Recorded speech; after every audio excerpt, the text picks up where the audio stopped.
Good evening, ladies and gentlemen, and welcome to the Wall of Power Radio Hour. This is your host, Paul Metza. Tonight, I'm excited to have Jim Stoll in the studio with me for the entire show. Jim is an actor, playwright, and one of the finest storytellers in the Midwest. He has a great history of storytelling and plays and acting that he's done in the Twin Cities over the last 40 years, and he's going to talk about his past, his present, and his future. With no further ado, I would like to introduce my friend, Jim Stoll. Tell us a little bit about what you do so that people know who you are and what you do, and then we'll get into your the early years. Well, what I'm doing right now, because you understand this, this is the next stage in sort of an evolution of life as an artist, as somebody who's worked over 45-something years in theater, right, in the Twin Cities. And I started by doing a completely different kind of work. Now I'm doing mostly storytelling, which grew out of another sort of evolution. I went from writing full cast plays to doing one-person plays. And that it sort of evolved into storytelling. So that's basically what I'm doing right now. At the moment, there's a place in Minneapolis called Cheap Theater, and I am on I think it's a 6 or 7 month project with them. They do a storytelling venue every month, and so I started about 3 months ago. Every month I do a new story, but they're like chapters in a book. And so I'm on coming up this month will be chapter 4. And the subject is, the title of the book, if it was a book, the storytelling, would be The Intoxication of Solitude. And it has to do with my time in the wilderness, and mostly in the parks. So this is not about the time I was in the Amazon or in the mountains in Mexico and all of those other journeys. This is mostly about America's national parks. And then eventually my work, I've spent 16 years as a seasonal park ranger. And so that's what I'm working on right now. I'm on chapter 4 coming up, and eventually there'll be 10 chapters. Tell us about the park ranger gig. Oh, it's a wonderful... At one point, I'd been to the Sierra Nevadas in California for 14 consecutive years, backpacking. And then in the summers, in the theater, summer is a really downtime for theater. So I asked my older brother, who was a park ranger. I said, I need a job for the summer. He said, why not try being a park ranger? And miraculously, I got hired at Sequoia National Park in California. And it was because the person they hired quit at the last second. So it was the way I like to put it. They scraped the bottom of the barrel, and there I was. And timing, as they say, is everything. Timing is everything, and that's how I got that job. And so I worked out there for a summer. And I wasn't quite ready for it then. This was back in like 1988. I don't do very well with uniforms. For example, when I was in the military, I was always being in trouble. I actually went to jail a couple of times because of insubordination, and I just could never wear my uniform. Right. Plus, you got to keep those shoes shed. Well, for example, my shoes. They have certain rules about shoes. The military, they got rules for everything. And so I had shoes that fit the rules, but were totally wrong. They had the right number of holes, but they were these Italian leather shoes, like 3-inch heels. Okay, so they had the right holes, the right color and everything, but they just, were wrong. Right. So damn your Beetle boots. Yes, pretty much, pretty close. And so, I wasn't ready for it in the 80s, but then I went back about 15 years ago, I went back and got a job at Voisers National Park, again, for the summer. But then I worked 14 consecutive seasons in the Apostle Islands and the National Lakeshore up in northern Wisconsin. And I worked and lived on an island. Worked and lived in a lighthouse, a historic lighthouse. And you wore a uniform? And I wore a uniform, but I was on an island 14 miles away from any office or, any sort of official Park Service people. Mm-hmm. So I wore the uniform, but I was out of uniform every single day. Right, but it was a vintage uniform because weren't you kind of playing a part? Oh, I did there? occasionally wear the traditional lighthouse keepers uniform, and lighthouse keepers had a uniform. Right. They had a specific uniform. No, and my Park Service uniform, I always wore the wrong shoes, and I wore suspenders, which are absolutely not allowable, and little things like that. But I was so far away, nobody ever came out there, and so it was the perfect job for me. I mean, I walked out the back door of the lighthouse, and within 5 minutes in the forest, a few minutes in the forest, I'm in the complete wilderness. And so it was perfect for me. It was possibly the only job I could ever have lasted that long in. Was there a lot of wolves up there? Oh, not there. Not in this part. Very few wolves. We would see them occasionally on the ice with nature cams, right? But no, that's not a big area for wolves over there. Not a big area for wolves, and there were eagles, and there were years I saw a lot of eagles. But for the most part, Lake Superior is not a good place for eagles. It's a tough scene for me. How about moose? No moose over there at all. I never heard of anything up on what's called the Bayfield Peninsula. Did you go fishing at all when No, you were I'm up not there? a fisherman. Really? And it's not a fish off. You're on Lake Superior and you don't fish. I don't fish. But that's just one of the many odd things about me out there. It's not a stand on the dock or stand on the shore fish kind of place for the most Right. part anyway. You gotta go to the Right, you have to go in a boat and you have to get pretty deep for the most part. There's a few places I'm told you can go bass fishing. That's you don't have to go so deep. But for the most part, it's not that kind of a lake. So when you were wearing your uniform, did you do kind of a historical talk to the visitors to the Sure. island? Sure, that was my job. Tell us, get into character for just a minute. I'm here with Jim Stoll, great Minnesota storyteller, and he's going to go in character here for what he did as a park ranger on the island. Sure. Welcome. And then I would say welcome to Raspberry Island. I want to tell you about the lighthouse. The lighthouse was originally constructed in 1862, opened in 1863, right in the middle of the Civil War. This is an awful long way from the Civil War. So for the federal government to spend $6,000, a lot of money in the middle of the war in 1863, and to most seasonal Park Service rangers, it's still a lot of money. And then they built this building out here opened it in 1863 for traffic coming primarily from the west, Duluth and Superior. And they would be going into Bayfield, which in the 1860s was a big port.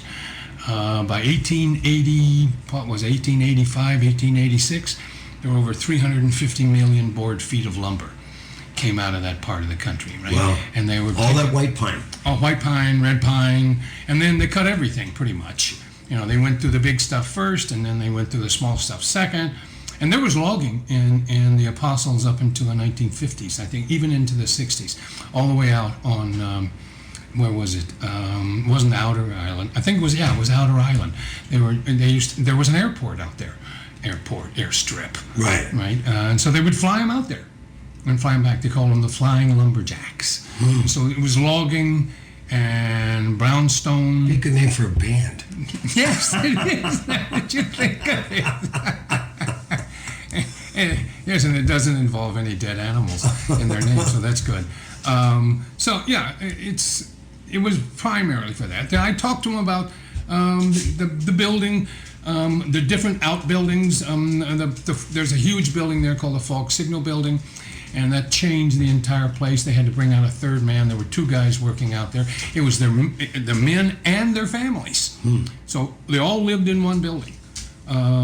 So the living circumstances for lighthouse keepers and their families were really quite extraordinary in how they weren't horrible, but you were very crowded.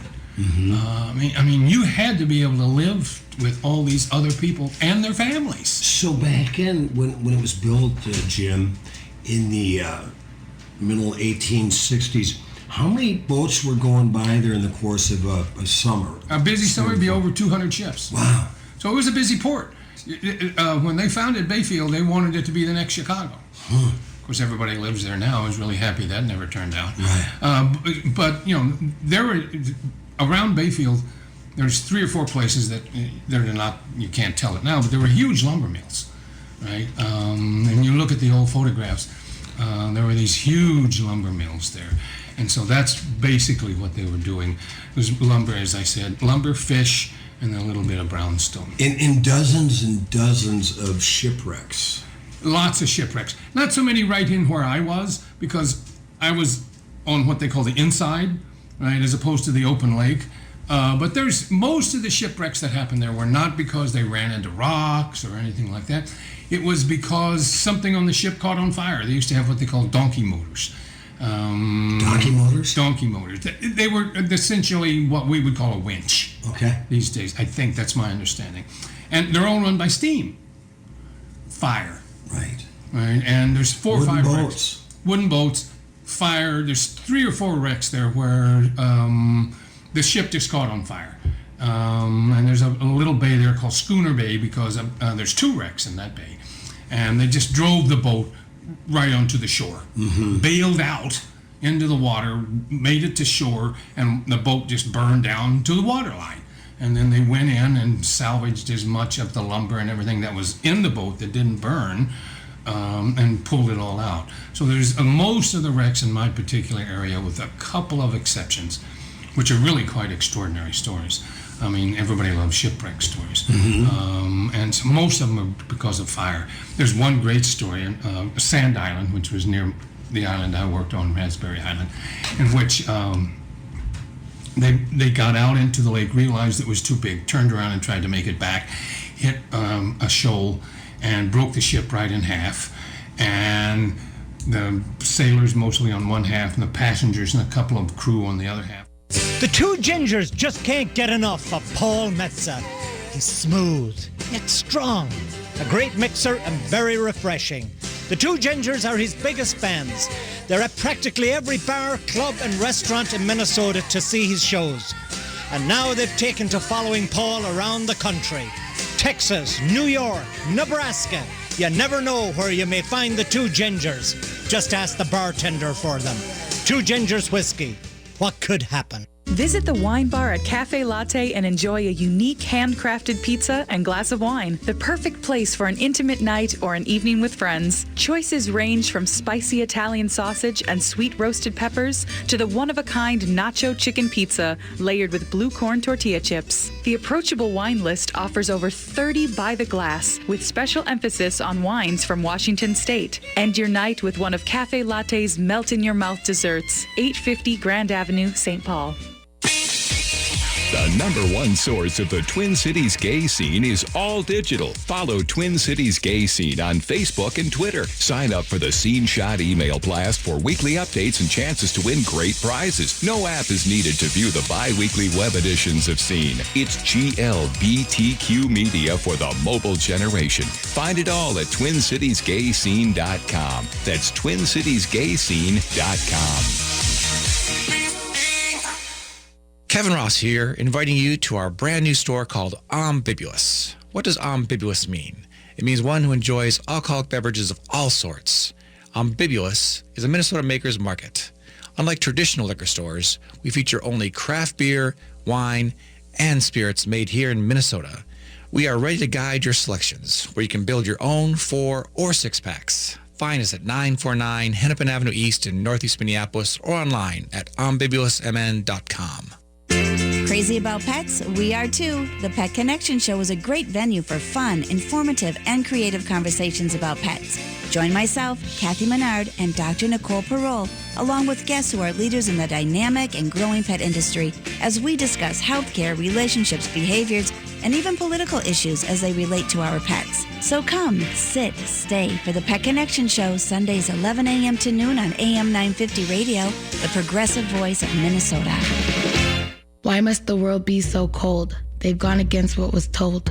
Thinking rape is cool, think about it. They think it's not wrong, violence against women, the rape, the abuse, the emotional, physical.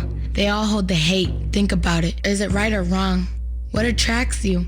I'm not saying no names, but you laugh. Talk about it like nothing is wrong. Think about it. They all hold the hate. Gotta stop the violence. Stop the hate. Think about it. Sponsored by the Minnesota Indian Women's Sexual Assault Coalition. Hey Minnesota, this is David Packman, and you can catch my show weeknights at 9 for an in-depth look at politics and current events on AM 950, the progressive voice of Minnesota.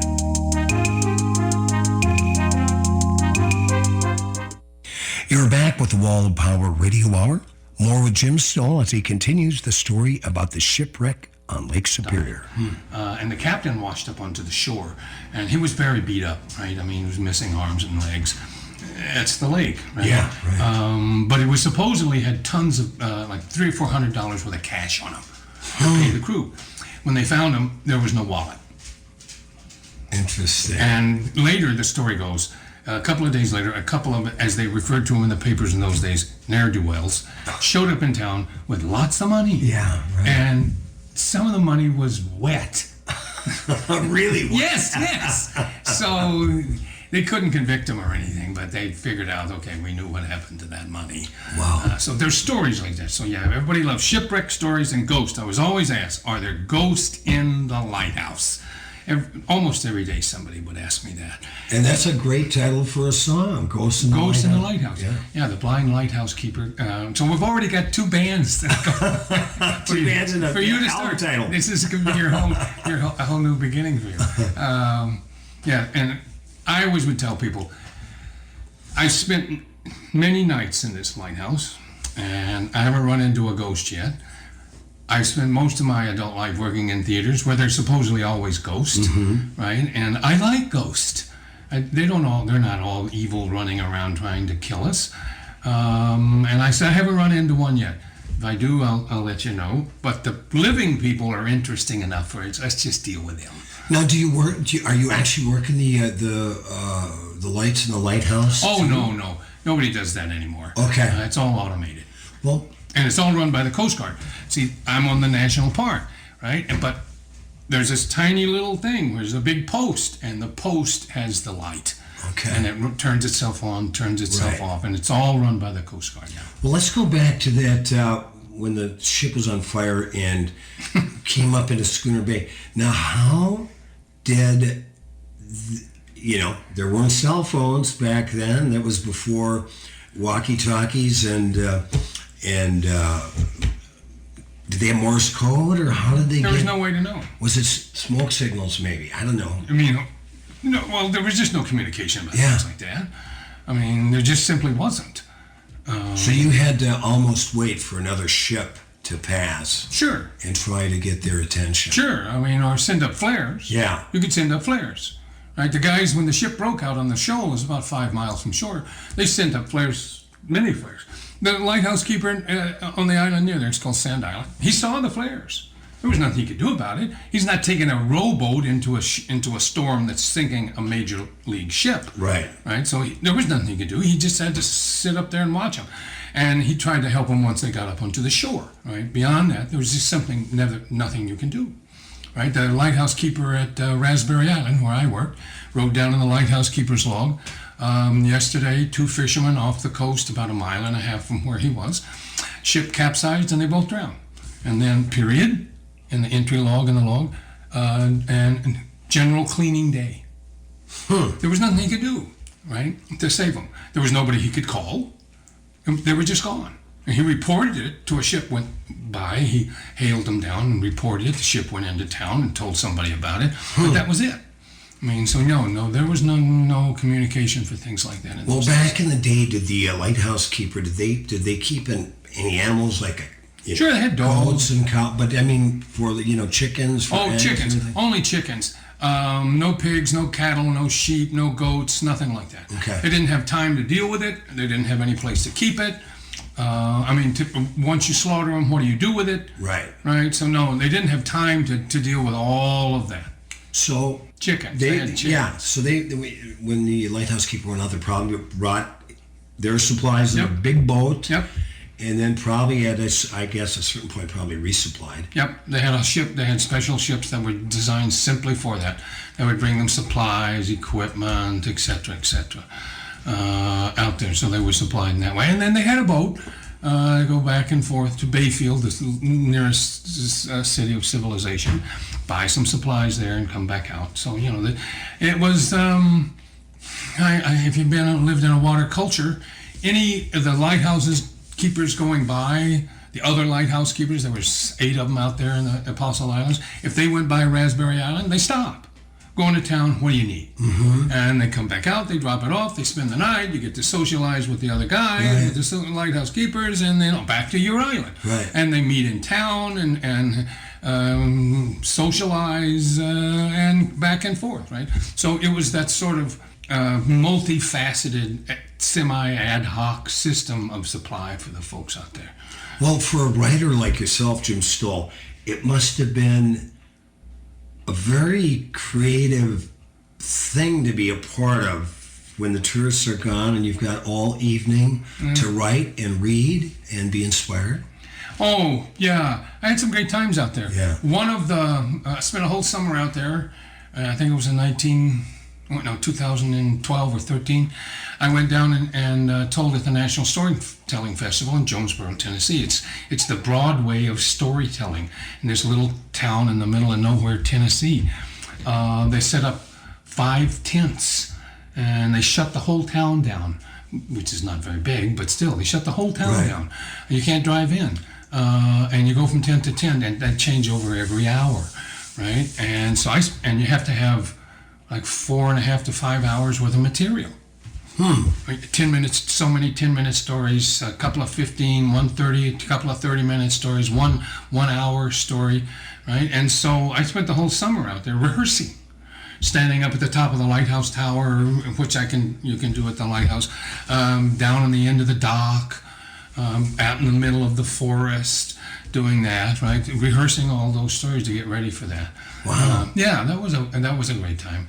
And I've done some writing out there while we were living in Bayfield, partially on the island and partially in the little town of Bayfield.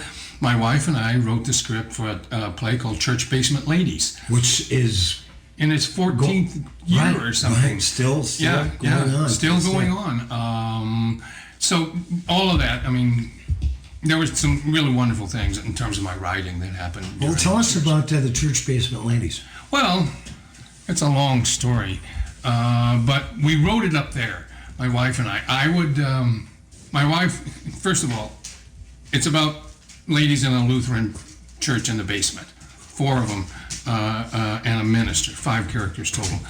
And as I've always said, I know nothing about women, and I've almost never been to church in my life. So I had to rely upon my wife, Jessica Zolke, who's a Lutheran and grew up a Lutheran and spent a lot of time in church basements. A lot of casseroles. A lot of casseroles. She knew all about casseroles. She knew about aprons. Did she do lutefisk?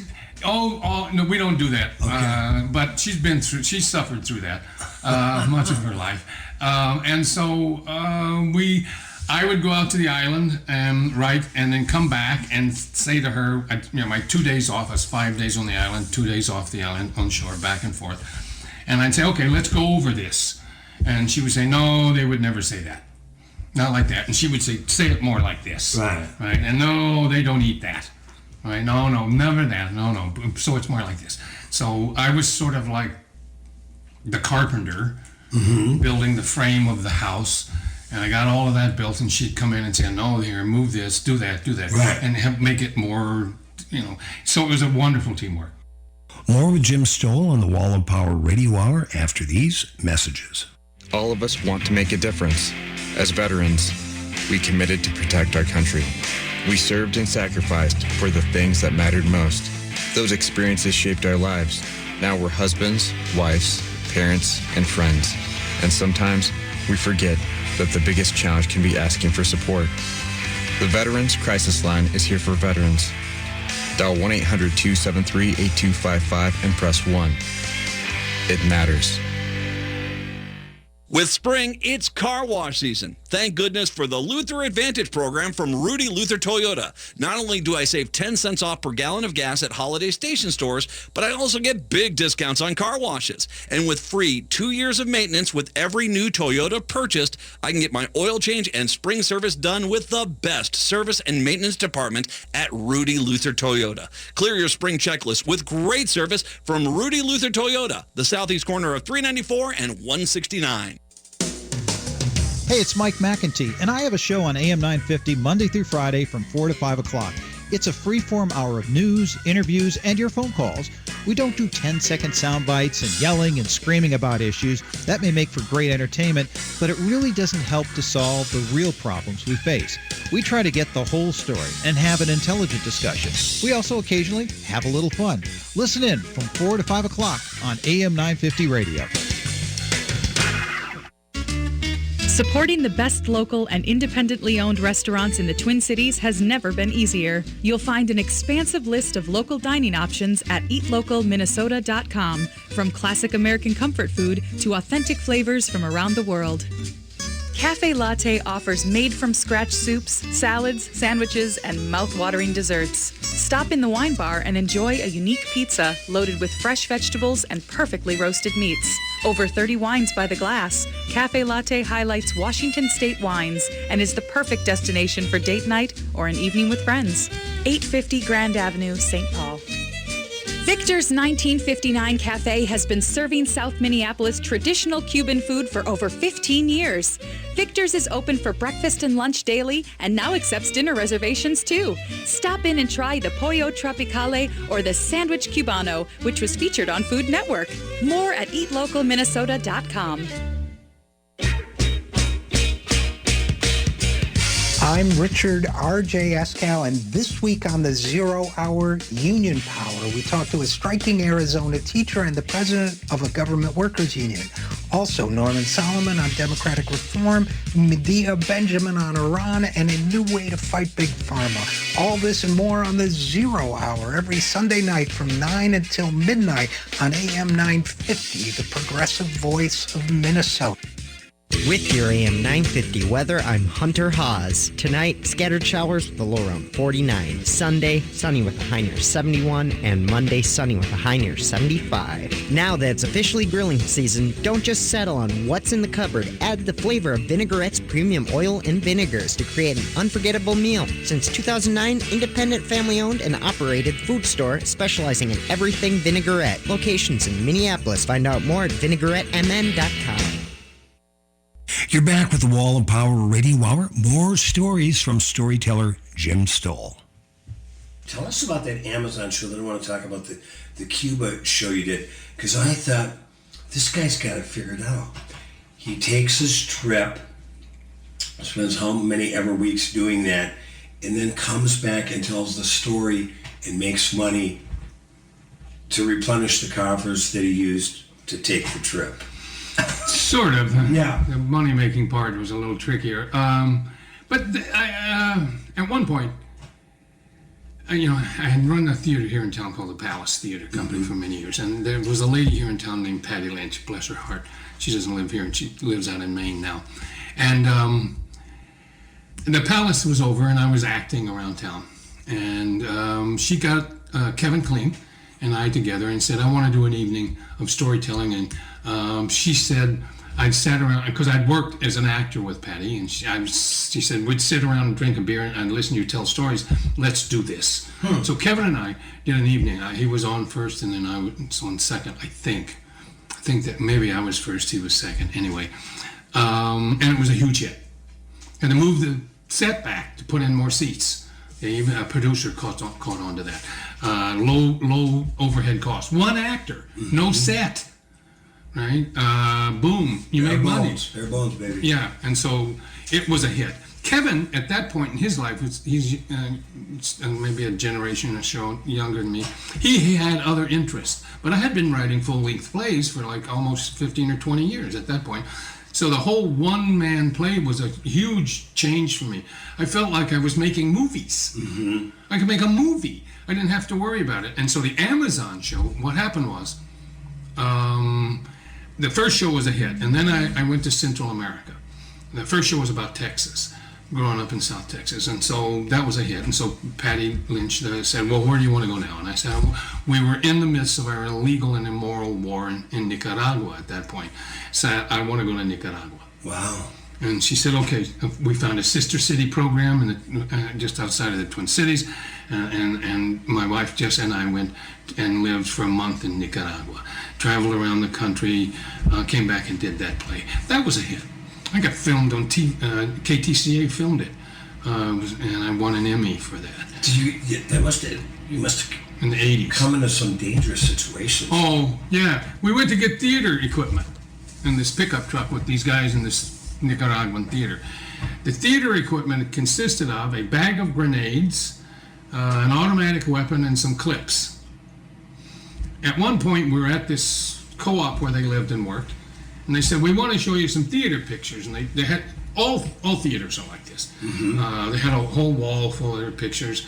And right in the middle of these pictures, I just happened to notice it's a little street, a village, right? And it's a dirt road in the middle of this village. And there's this something, and I look very close in the picture. It's a dead body. It's just shot to pieces. And it was a Contra. And so that was a part of their life. They traveled with weapons.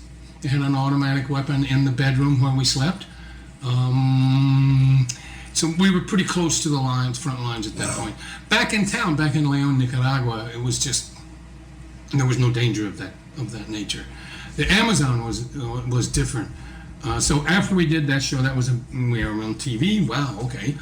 Patty said, what do you want to do next? And I said, I want to go to the Amazon. Wow. Because that's always been a dream of mine. We went down there, and it was very difficult. We couldn't do a lot of things. I wanted to live with natives. I went to the Brazilian equivalent of the BIA. It's called FUNAI, F-U-N-I, something like that. I discovered all the Indians, like many Native Americans in this country, totally dislike, hate, or completely distrust the BIA here. Right. And that was the way it was in Brazil. They didn't trust FUNAI for good reasons, as I was to discover in a lot of places. So it was. I never really got together with natives at all. But that trip opened doors for the second time, and the second trip was probably the one you saw to the Amazon, and that's where my wife and I lived with Native American people called the Kashinawa.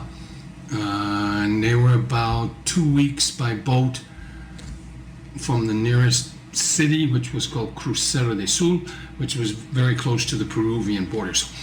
Where I was in the little village in the Amazon, you could walk across a small river, the Rio Breo, and which was maybe 40 feet across. You could wade across that river, and you were in Peru.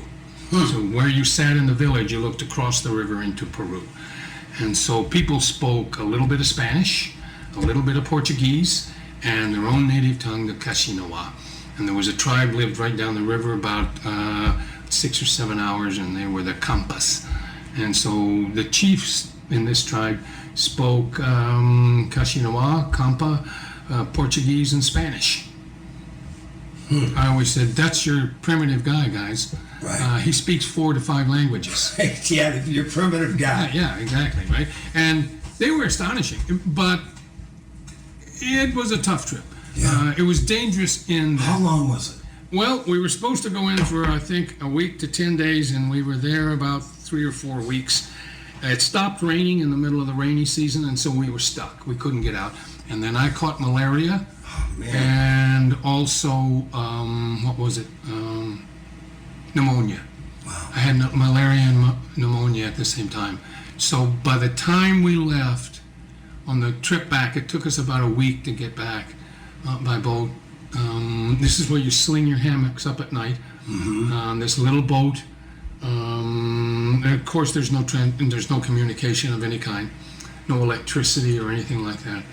And it took us about a week to get back, and most of that week I spent in my hammock. Wow. Having hot, because you go through hot and cold, right? I mean, at night I could hardly sleep. I would start to shiver, and then I would go into the sweats back and forth, hallucinations. Wow. So Jessica, my wife, fed me most of the time. Wow. I didn't think about eating. I couldn't think about it. I went to the hospital there. You should have seen this place. It was more frightening. We went to the hospital, and we said, no, we're not doing this. Jessica had read about this before, and she brought needles. We had 2 needles with us. And when we got to that hospital, they got ready to give me a shot. And heaven knows how many people had had a shot with that needle before they got to me. And Jessica rolled out her own needles.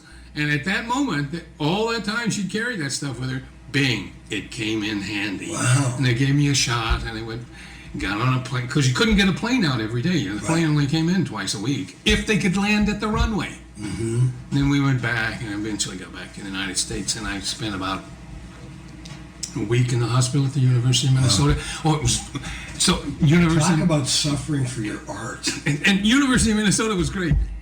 It's a teaching hospital. Mm-hmm. Okay, so they would come in groups and say, they would say to me, that the head doctor would say, this guy was in the Amazon, and one doctor said, can you imagine? He could have any one of 1,000 different diseases. They were so excited. How exciting, How right? excited. Everybody had to come in and feel my spleen. Right. I must have had 20 doctors feel my spleen.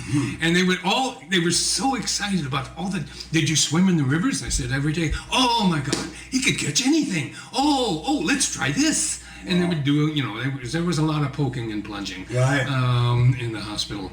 And a friend of ours, a mutual friend of ours, Harry Jacob, a doctor, big shot at the University of Minnesota. I finally called him up and I said, Harry, I'm this experimental thing over here. He shows up and all that came to a stop. Right. Because they were ready to do, let's try this. Let's open them up. So we finally got it stopped. So I was in the hospital about a week, and it took me 4 or 5 months to get over that. Because I was very run down, and the pneumonia, and the malaria, sort of ran me down pretty. Well, when you're in the Amazon, I mean, I have to think, especially during the rainy season, there's got to be bugs going on. Bugs. Well, different people react differently to the bugs. Right. I had boils and big, huge pus things on my body, all over my body. Right. Jessica got bit by the same bugs. It would leave a little red mark.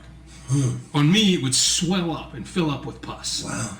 Okay. She didn't get sick with anything. I got malaria and pneumonia. Wow. She came out probably in terrific health. Mm-hmm. Right. And so it just, it's like the one doctor said to me, it's just not good for you back here.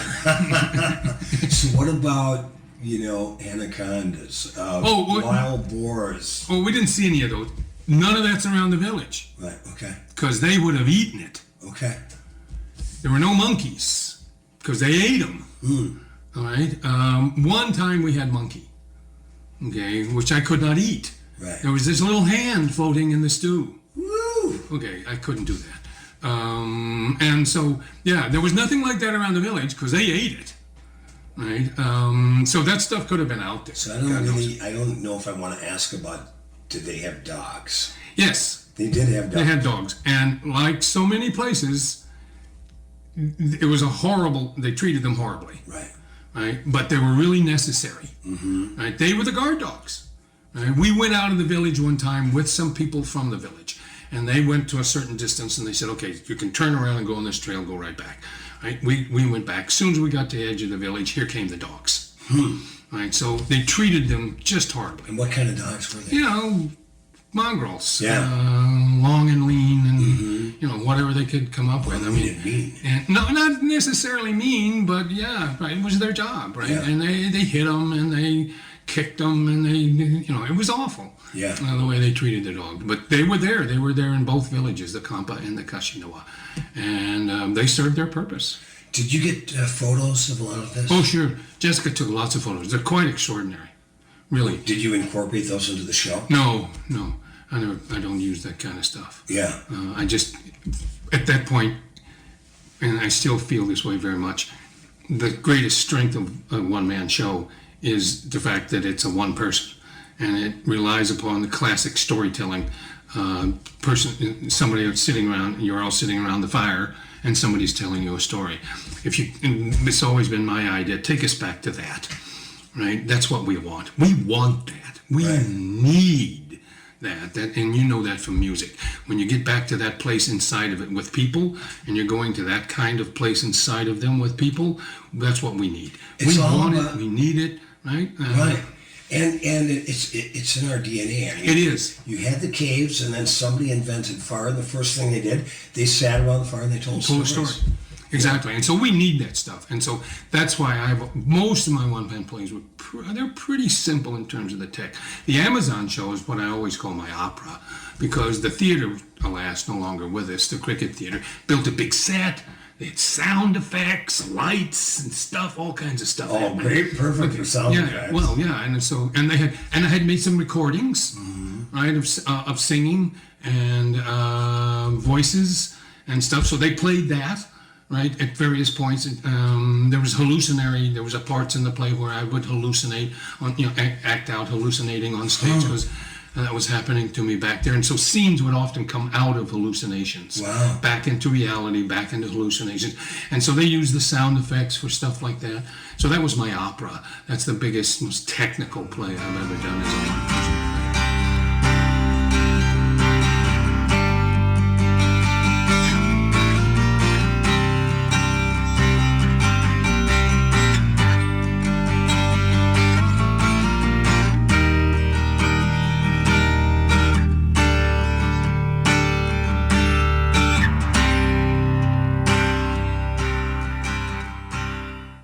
The two gingers just can't get enough of Paul Metsa. He's smooth, yet strong, a great mixer and very refreshing. The two gingers are his biggest fans. They're at practically every bar, club, and restaurant in Minnesota to see his shows. And now they've taken to following Paul around the country. Texas, New York, Nebraska. You never know where you may find the two gingers. Just ask the bartender for them. Two Gingers Whiskey. What could happen? Saturdays at 1 p.m., you have a chance at a fresh start, a new beginning. Hi, everybody. This is Freddie Bell, host of New Beginnings. Our show features the concerns of America's 78 million baby boomers in employment, finance, health and nutrition, spirituality, and even entertainment. Every day is a chance for a fresh start. Join us Saturdays at 1 p.m. for New Beginnings with Freddie Bell on AM 950, the progressive voice of Minnesota.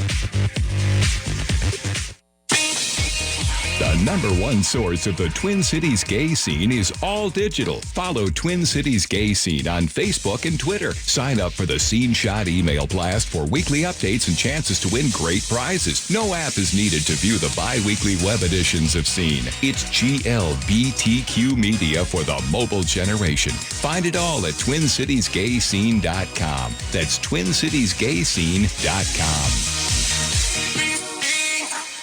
The first sentence of his email said, "I'd like to stay anonymous." And the second sentence said, "I'd like to donate $1 million to the Global Good Fund. Where should I send the check?" I'm Tony Lloyd, and I'm the host of the brand new show, Social Entrepreneur.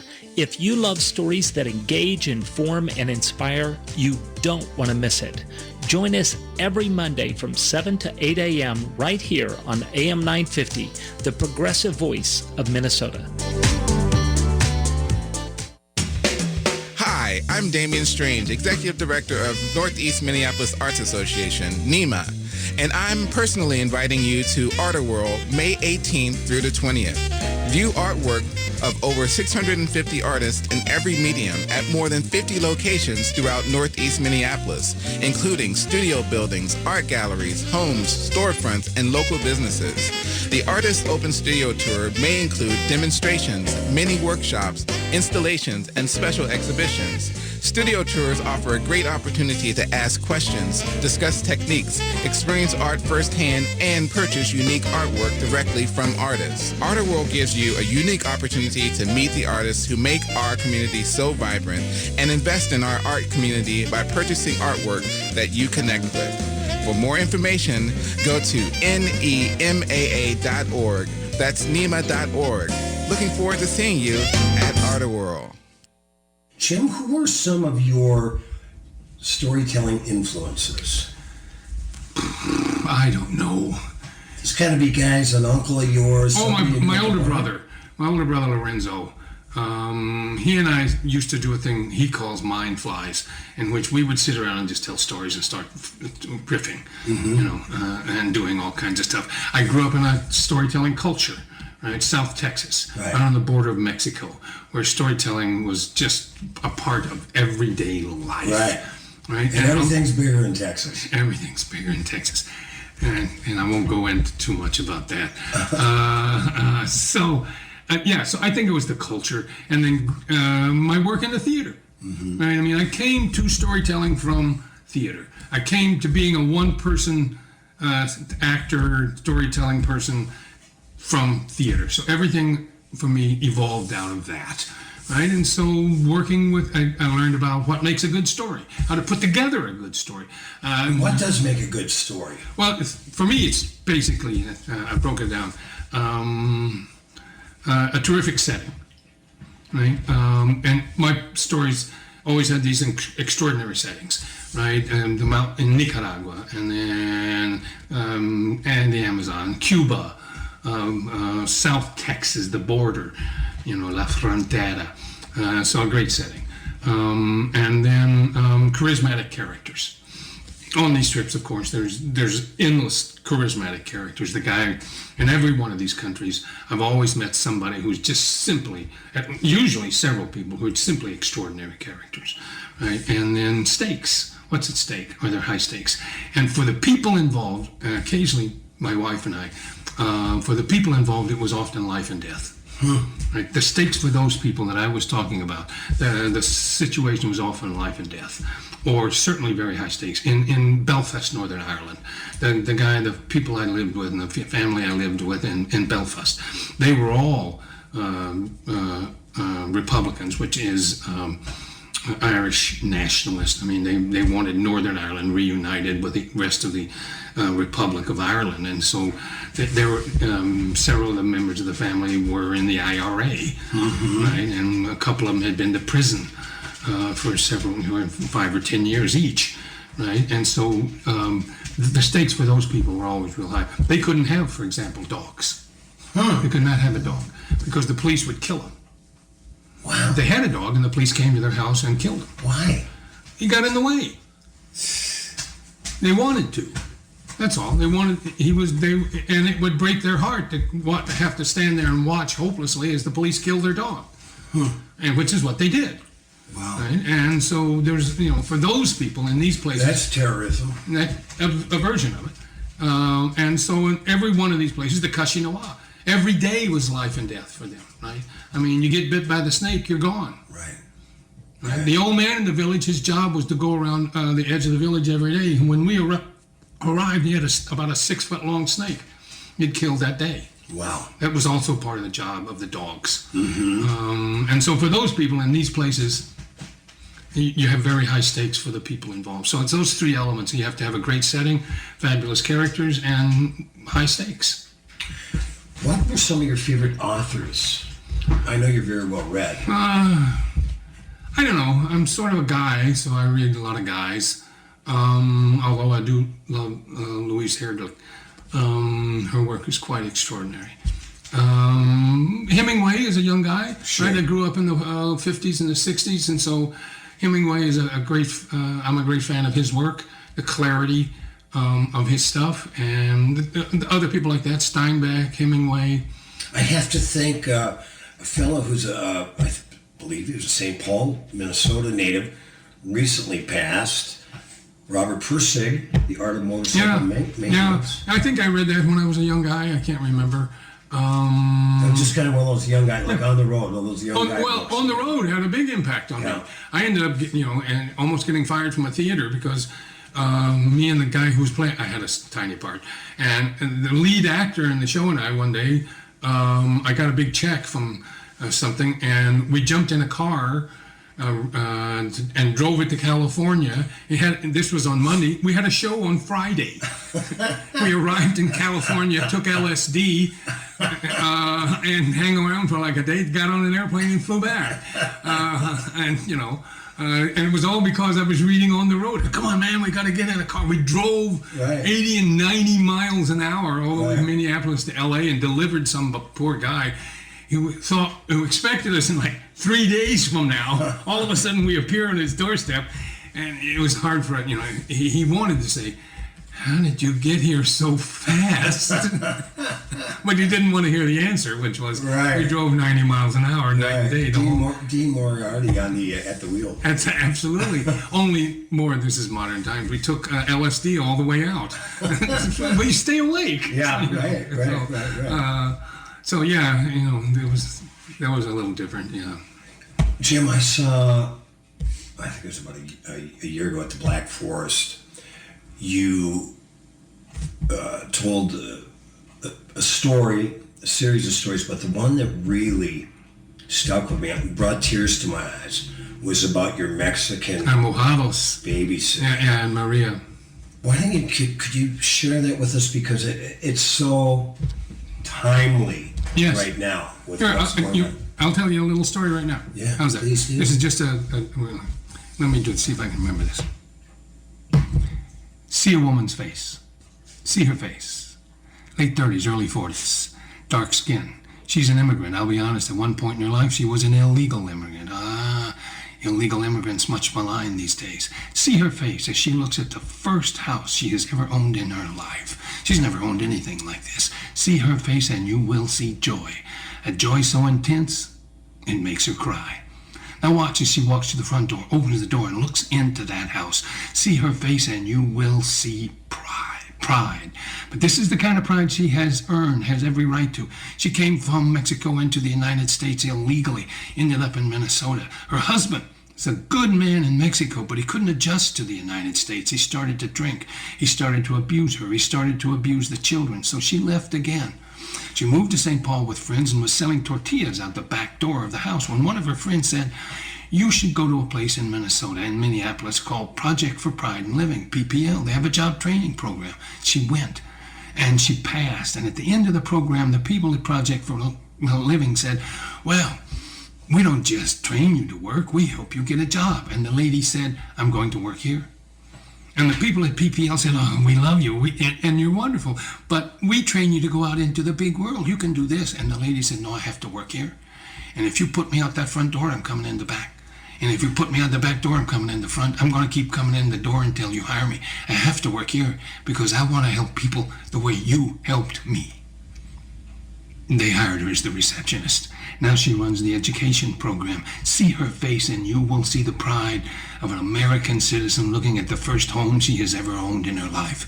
Now hear the voices of her children as they run past her, filling those empty rooms with life. See the face of that little boy or that little girl as they open the door to their room. No more sleeping three to a bed. Now they have their own room. See that child's face and you'll see joy, all right.